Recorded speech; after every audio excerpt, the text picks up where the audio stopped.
Hello viewers, welcome to my channel Human Diseases and Genes. In this video, I will discuss about Smith-Magenis syndrome. Smith-Magenis syndrome was first described by Dr. Roberta Smith and Dr. Kathleen Magenis in 1982. They identified the syndrome as a rare genetic disorder characterized by a set of features including developmental delay, intellectual disability, behavioral problem, and distinctive facial features. Dr. Smith and Dr. Magenis were instrumental in recognizing and documenting the clinical features and genetic basis of the disease. SMS, that is Smith-Magenis syndrome, is estimated to affect approximately 1 in 25,000 to 1 in 50,000 lives. It is a genetic disorder, and individuals with Smith-Magenis syndrome often have distinctive facial features including a broad forehead, deep-set eyes, a prominent jaw, and a flattened midface. Neurological symptoms include developmental delay affecting motor skills, speech, and cognitive ability. Behavioral problems such as impulsivity, aggression, and self-injurious behavior are frequent. Sleep disturbances are common, often related to circadian rhythm disruptions, frequent nighttime awakening, and prolonged daytime sleepiness. Inverted melatonin secretion pattern leading to abnormal sleep cycles. Individuals with SMA may have short stature, a tendency to gain weight easily, and other health issues such as hearing loss or heart defects. Facial features become more apparent with age. Maladaptive behaviors emerge around 18 months and continue to change into adulthood. Smith-Magenis syndrome is primarily caused by genetic changes involving the retinoic acid induced one, that is RY1 gene. Smith gene is most commonly caused by a deletion in the chromosome 70 at P11.2 region, which includes the RY1 gene. RY1 gene is located on the short arm chromosome at band P11/2, consists of 6 to 8 exons and spanning approximately 20 kb of genomic DNA.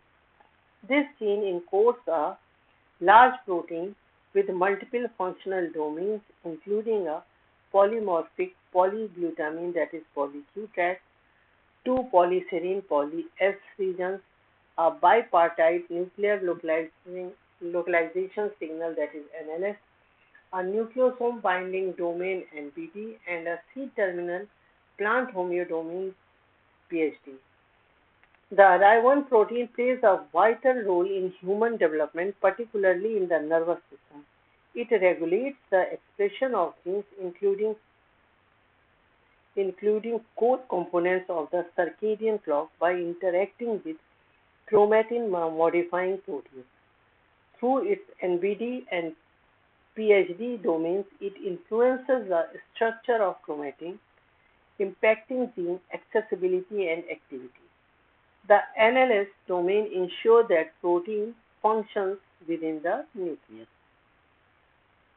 The syndrome is usually caused by a de novo deletion or mutation, meaning it occurs spontaneously and is not typically inherited from parents.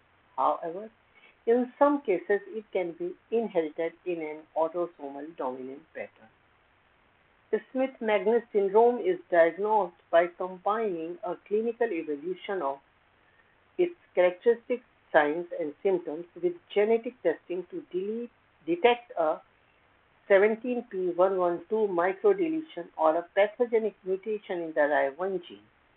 Diagnostic tests like chromosomal microarray or FISH can identify the deletion, while single gene or panel testing may find the RY1 mutation in the remaining cases. A healthcare provider will assess for the physical and behavioral signs associated with SMS, which often become apparent in early childhood. treatment for Smith-Magenis syndrome focuses on managing symptoms as there is no cure. Treatment often involves a multidisciplinary team including geneticists, neurologists, developmental pediatricians, and speech and language therapists.